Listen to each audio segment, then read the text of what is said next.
नमस्कार विद्यार्थी मित्रांनो, आपण सायन्स पार्ट फर्स्ट याचा पहिला लेसन बघतोय ग्रॅव्हिटेशन. ग्रॅव्हिटेशन हा कमीत कमी 3 मार्काला आणि जास्तीत जास्त 5 मार्काच्या आसपास विचारू शकतात.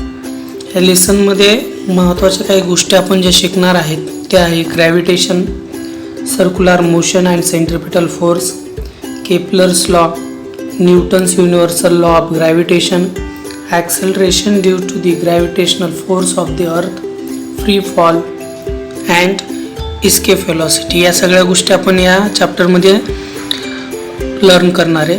तर बघूया एकानंतर एक सगळे पॉईंट बघूया आपण. त्याच्यानंतर सुरुवातीलाच आपल्याला 3 क्वेश्चन विचारलेले आहेत कॅन यू टेल म्हणून. तर पहिला क्वेश्चन आहे what are the effect of force acting on a object. तर फोर्स जर एखाद्या ऑब्जेक्टवरती ॲक्ट केला तर त्याच्यावरती काय परिणाम होईल, काय इफेक्ट होईल. तर पहिला आहे त्याचं उत्तर it can set body in motion. जर स्टेशनरी बॉडीला मोशनमध्ये सेट करण्याचं काम तो फोर्स करू शकतो. दुसरं it can stop moving body, म्हणजे एखादी मोशनमधली बॉडी पण स्टॉप करण्यासाठी फोर्स परिणामकारक आहे. तिसरं it can change the speed of body, म्हणजे एकतर स्पीड कमी पण करू शकतो फोर्स किंवा स्पीड वाढवू पण शकतो. चौथा आहे it can change the direction. तर फोर्समुळे जे काय ऑब्जेक्ट आहे ऑब्जेक्टला आपण प्रॉपर डायरेक्शन देऊ शकतो. तिसरं आहे last it can change the shape and size of body. तर एखाद्या जे प्लास्टिक इलॅस्टिक बॉडी असतात त्याच्यावरती जर फोर्स अप्लाय केला आपण तर शेप आणि साईज बदलू शकते. त्यानंतर काही एक्झाम्पलवरून तुम्हाला क्लिअर होते. हे एक्झाम्पल नीट लक्ष देऊन बघा, थोडं तुम्हाला ते वर्डिंगचं थोडं व्हिज्युअलाइज होईल. नेक्स्ट हे बघा क्विक रिव्हिजन जे झालेला पॉईंट आहे ते बघण्यासाठी. स्टेशनरी ऑब्जेक्टला मूव्ह करण्यासाठी, मूव्हिंग ऑब्जेक्टला थांबवण्यासाठी, स्पीड कमी जास्त करण्यासाठी, 4 डायरेक्शन बदलण्यासाठी, 5 शेप आणि साईज ऑब्जेक्टचं चेंज करण्यासाठी. नेक्स्ट बघा दुसरा क्वेश्चन त्यांनी विचारला आपल्याला what types of force are you familiar with. आता आपल्याला कोणते कोणते फोर्स माहिती आहे तर पहिल्यांदा आपण समजून घेऊया. फोर्सचे 2 प्रकार असतात, कॉन्टॅक्ट फोर्स आणि नॉन कॉन्टॅक्ट फोर्स. ज्या फोर्सचा डायरेक्ट वस्तूशी कॉन्टॅक्ट होतो त्याला आपण कॉन्टॅक्ट फोर्स म्हणू शकतो, आणि ज्याचा फोर्स त्यावरती त्याचा इम्पॅक्ट असतो, परिणाम असतो, परंतु कॉन्टॅक्टमध्ये नसतो, त्याला आपण नॉन कॉन्टॅक्ट फोर्स म्हणतो. तर कॉन्टॅक्ट फोर्सचे जे एक्झाम्पल आहे ते आपण आतापर्यंत नाव ऐकलेले असतील, तर एकदा बघूया कॉन्टॅक्ट फोर्समध्ये काय काय येतात. Applied force, normal force, air resistance force, tension force, spring force, आणि आपल्या बॉडीमध्ये मस्क्युलर फोर्ससुद्धा तुम्ही यामध्ये अजून ॲड करू शकता. त्यानंतर नॉन कॉन्टॅक्ट फोर्समध्ये बघा ग्रॅव्हिटेशनल फोर्स, म्हणजे ऑब्जेक्टचा आणि ह्या फोर्सचा डायरेक्टली कॉन्टॅक्ट येत नाही आहे, डायरेक्ट इंटरॅक्शन नाही आहे. दुसरा मॅग्नेटिक फोर्स, तिसरा आहे न्यूक्लिअर फोर्स. हे तिन्ही एक्झाम्पल आहे नॉन कॉन्टॅक्ट फोर्सचे. नेक्स्ट हे त्यांचे काही एक्झाम्पल आहे, अजून तुम्हाला थोडं व्हिज्युअलाइज होईल. व्हिज्युअलाइज झाल्याच्या नंतर थोडं जास्त लक्षात राहतं. इथे नवीन बघा फ्रिक्शनल फोर्स आणि ड्रॅग फोर्स हे अजून एक्स्ट्रा आपल्याला समजून येते. Next what do you know about the gravitational force. लहानपणापासून आपण ऐकलेलं आहे की ग्रॅव्हिटेशनल फोर्स काय असतो. तर हा ग्रॅव्हिटेशनल फोर्स हा युनिव्हर्सल फोर्स आहे, आणि हा फक्त 2 वस्तूमध्येच नव्हे तर अर्थ किंवा युनिव्हर्समधल्या कोणत्याही 2 वस्तूमध्ये हा प्रेझेंट असतो.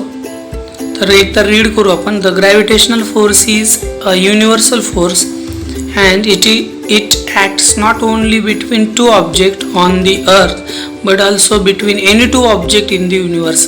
म्हणून युनिव्हर्समधल्या कोणत्याही 2 वस्तूंमध्ये हा फोर्स असतो. नेक्स्ट बघा जे टेक्स्ट बुक मधील पेज नंबर 1 वरील आपण बघतो सगळे क्वेश्चन. तर तिथे डायग्राम तुम्हाला पेज नंबर 1 मध्ये दिसत असेल. तर ग्रॅव्हिटेशनल फोर्सबद्दल आपण बघूया. जे डिस्कव्हरी जी आहे हा जो का फिनॉमेनॉन आहे किंवा डिस्कव्हरी आहे कशाची? ग्रॅव्हिटेशनल किंवा ग्रॅव्हिटीची. सर आयझॅक न्यूटन यांनी हे डिस्कवर केलेलं आहे. आणि या स्टोरीमध्ये आपल्याला माहितीच आहे, सर आयझॅक न्यूटन सफरचंदाच्या झाडाखाली बसले होते, सफरचंद पडलं त्यांना, मग त्यावरून याची डिस्कवरी झाली. तर ते काय झालं बघा, he wondered why all apples fall vertically downward. सगळे ॲपल व्हर्टिकली डाऊनवर्ड डायरेक्शननेच का पडतात, and not at an angle, म्हणजे काही अशी इन्क्लिनेशननी का पडत नाही. The vertical why do they not fly off. तर हे दुसरं म्हणजे व्हर्टिकली डाऊनवर्ड न येता आजूबाजूला काय फ्लाय होत नाही हॉरिझॉन्टल डायरेक्शनने, असे क्वेश्चन त्यांना पडले. Next, the force on apple on the trees is toward the centre of the अर्थ. लक्षात ठेवा, इथे जो काय त्या सफरचंदावरती फोर्स ॲक्ट होतोय, जे बल त्यावरती ॲक्ट होतंय, तर हे डायरेक्टेड असणार आहे. कसं? Toward the centre of the earth. यामध्ये महत्त्वाचं आहे toward the centre of the earth, that is along the perpendicular from the position of the apple to the surface of the earth. म्हणजे जी काय डायरेक्शन असणार आहे, तर ही सरफेस ऑफ अर्थला कशी असणार आहे? बरोबर परपेंडिक्युलर असणार आहे. त्यानंतर दुसरं त्या डायग्राममध्ये आपल्याला अजून एक एक्झाम्पल दाखवले अर्थमधला आणि मूनमधला. तर ॲक्च्युअली हे डिस्टन्स आपल्याला माहिती आहे 3,84,000 किलोमीटर आहे, पण डायग्राममध्ये स्मॉल दाखवले. तर यांच्यामध्ये पण काय आहे, तर ग्रॅव्हिटेशनल फोर्स आहे. अर्थ त्या मूनला कंटिन्युअसली अट्रॅक्ट करते.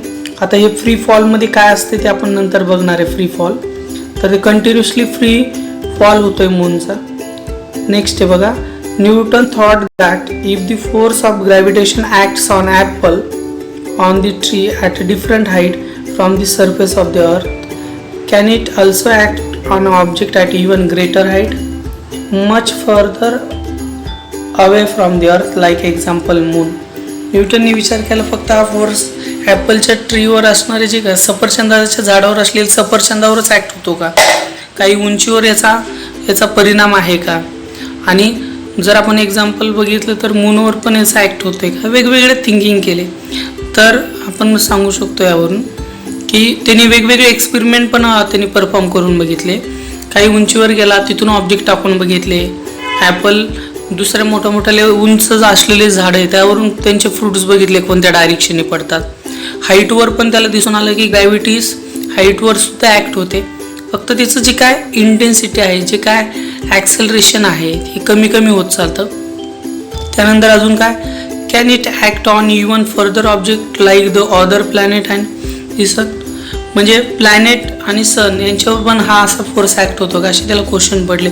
ऑब्विसली सगळीकडेच हा ग्रॅव्हिटेशनल फोर्स म्हणजे आपल्या पूर्ण युनिवर्सला होल्ड करून ठेवण्याचं काम ग्रॅव्हिटेशनल फोर्स करतोय. त्यानंतर नेक्स्ट लास्ट, कॅन यू रिकॉलमध्ये विचारलंय न्यूटनचे 3 लॉ. तर न्यूटनचा पहिला लॉ लक्षात ठेवायचा आहे की एखादं ऑब्जेक्ट जरी रेस्टमध्ये असेल दॅट रिमेन्स रेस्ट, आणि जर एखादं object state of uniform motion असेल ना अलॉंग द स्ट्रेट लाईन, तर ते तसंच अलॉंग द स्ट्रेट लाईन राहणार कधीपर्यंत, जोपर्यंत त्यावरती unless and external unbalance force act होत नाही तोपर्यंत. यामधून 2 पॉईंट आपल्याला अजून समजून घ्यावं लागतात.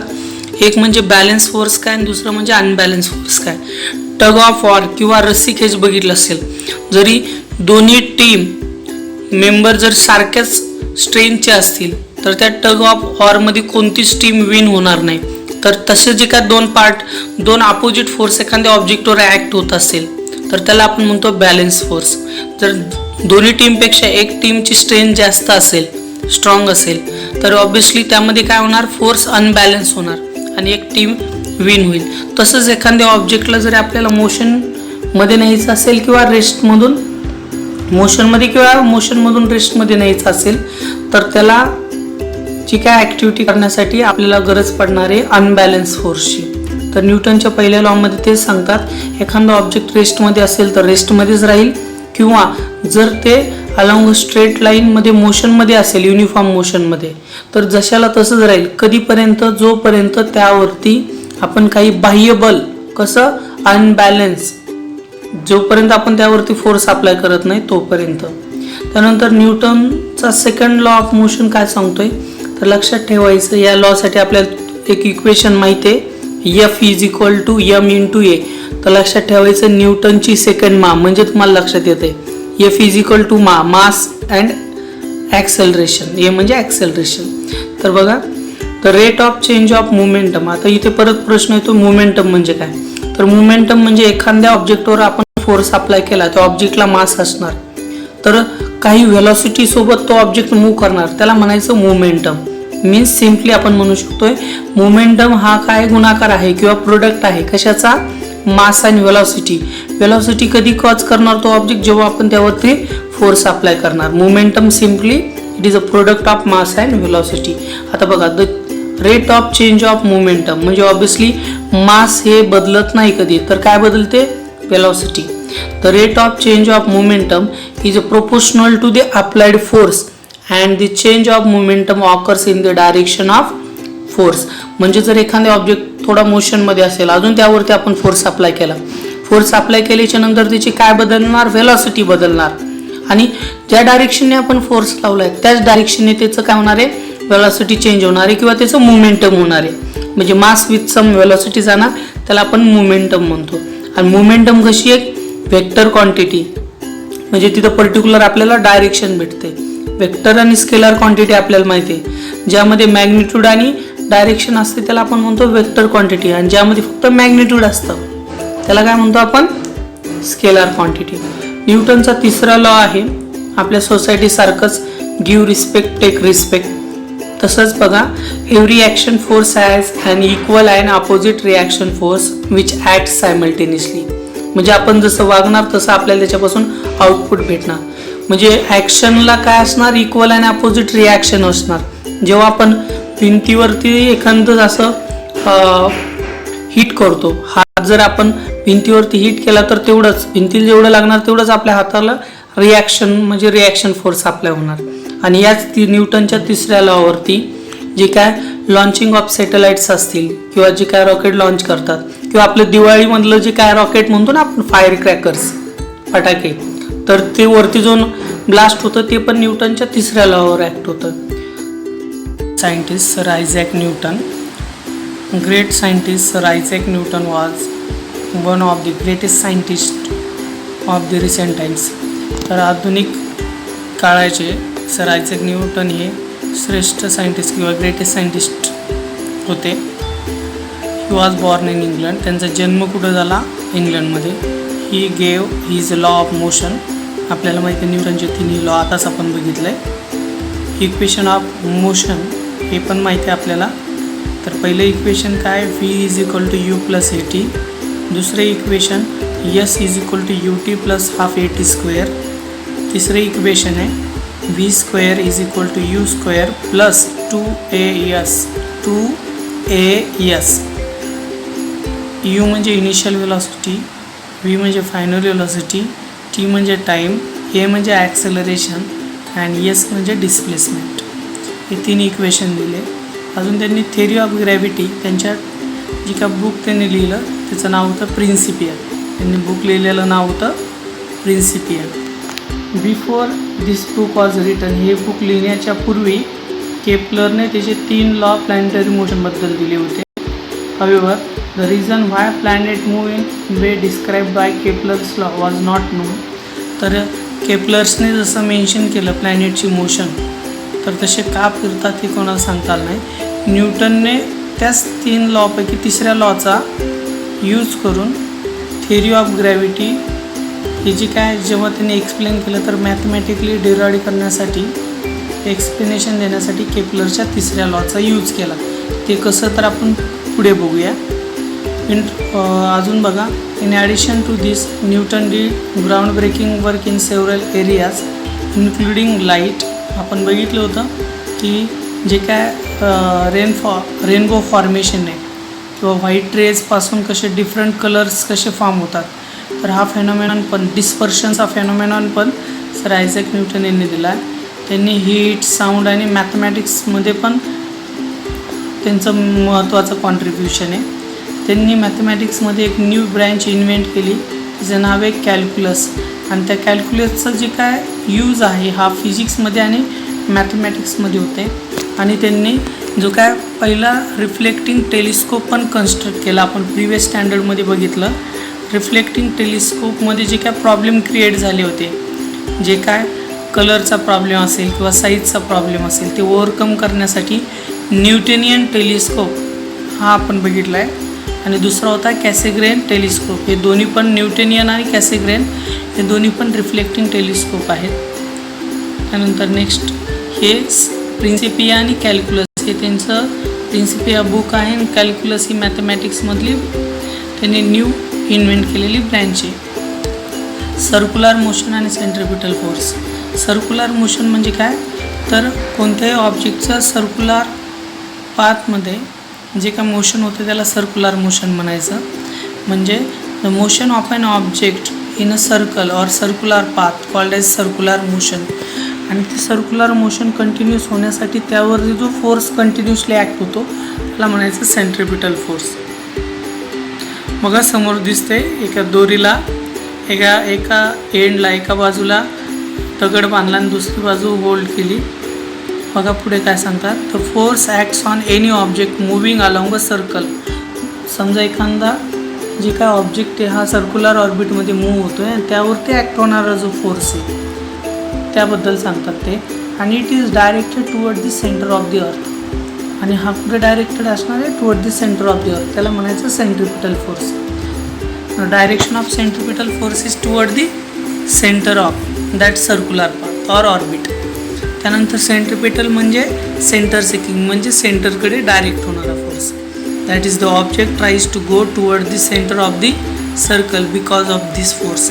याच्यामुळे ऑब्जेक्ट काय करते, सेंटरकडे जाण्याचा प्रयत्न करतात. त्यानंतर नेक्स्ट आहे the moon which is a natural satellite of the अर्थ. आता नॅचरल सॅटेलाईट म्हणजे काय, प्लॅनेटपेक्षा साईजने जे काय नॅचरल जे सेलेस्टियल ऑब्जेक्ट असतात ते जे की प्लॅनेटच्या अराउंड रिव्हॉल्व करतात त्याला आपण नॅचरल सॅटेलाइट्स म्हणतो. आणि साईजने खूप मोठी असेल आणि सनच्या भोवती फिरतात त्याला आपण प्लॅनेट म्हणतो. बघा काय सांगतात ते आता, the moon which is a natural satellite of the अर्थ goes round it in a definite orbit. तर जो काय मून आहे आपल्या अर्थच्या डेफिनाईट एक फिक्स्ड ऑर्बिटमध्ये काय करतोय, रिव्हॉल्व करतोय. The direction of motion of the moon as well as its speed constantly changes during this motion. तर डायरेक्शन आणि स्पीड कॉन्स्टंटली काय होते मूनची, या जेव्हा हे मोशन करत असतात अराउंड द अर्थ कॉन्स्टंटली काय होते, चेंज होते. बरं क्वेश्चन विचारले बघा, do you think some forces is constantly acting on moon. हो, मूनवर कोणते कोणते, तर आपल्याला माहिती सगळ्या युनिवर्समध्ये तर ग्रॅव्हिटेशनल फोर्स आहे. What must be the direction of this force. आज जर ग्रॅव्हिटेशनल फोर्स म्हणला तर ग्रॅव्हिटेशनल फोर्स कोणत्या डायरेक्शनने ॲक्ट होणार, टुवर्ड दी सेंटर. कारण की मास अर्थचं जास्त आहे. किंवा सेंट्रिपिटल फोर्स पण फिरतंय मून कोणाच्या भोवती, अर्थच्या. म्हणून तो फोर्सची डायरेक्शन कुठे असणार आहे, टुवर्ड दी अर्थ असणार आहे.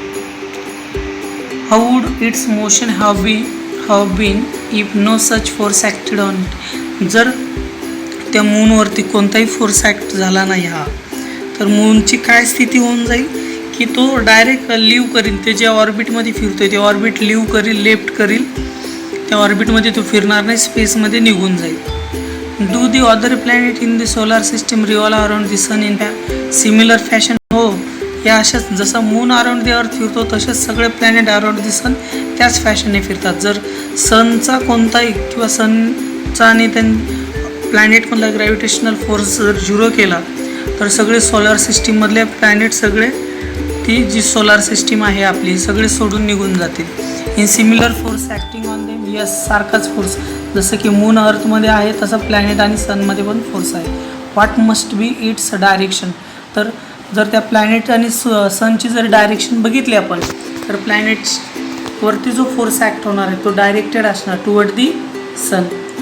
बघा नेक्स्ट हे सगळे जे क्वेश्चनचा आन्सर खाली सांगतात.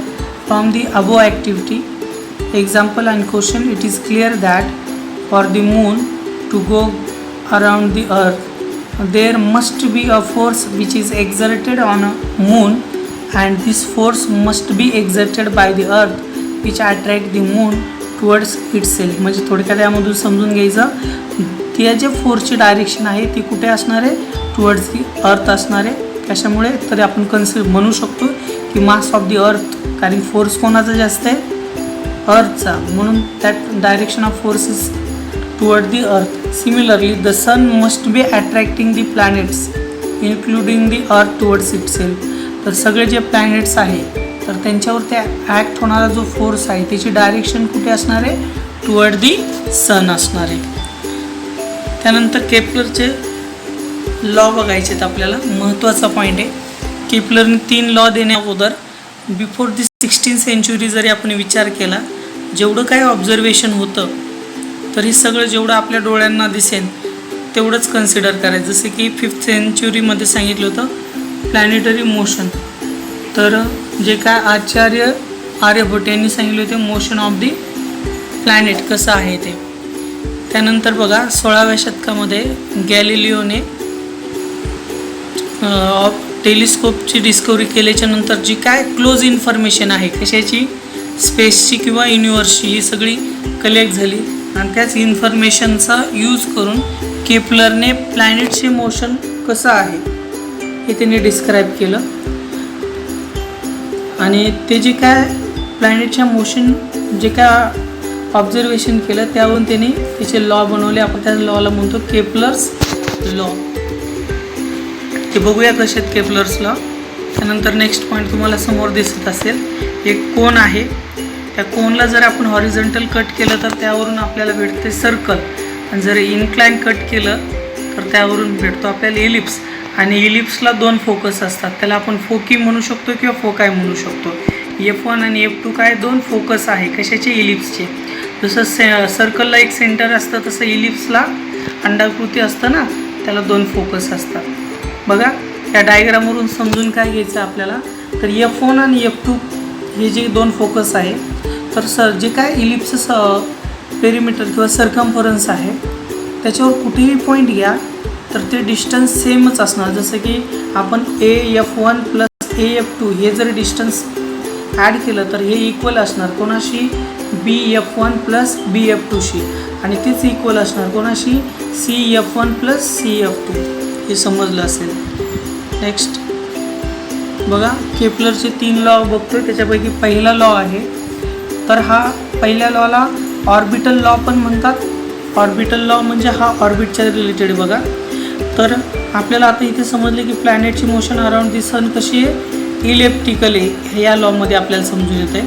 मी लॉ रीड करतो आणि परत सांगू मला. The orbit of a planet is an ellipse with sun at one of the foci. तर प्लॅनेटची जी मोशन आहे किंवा जे काय ऑर्बिट आहे अराउंड दी सन हे कसं आहे, इलेप्टिकल आहे.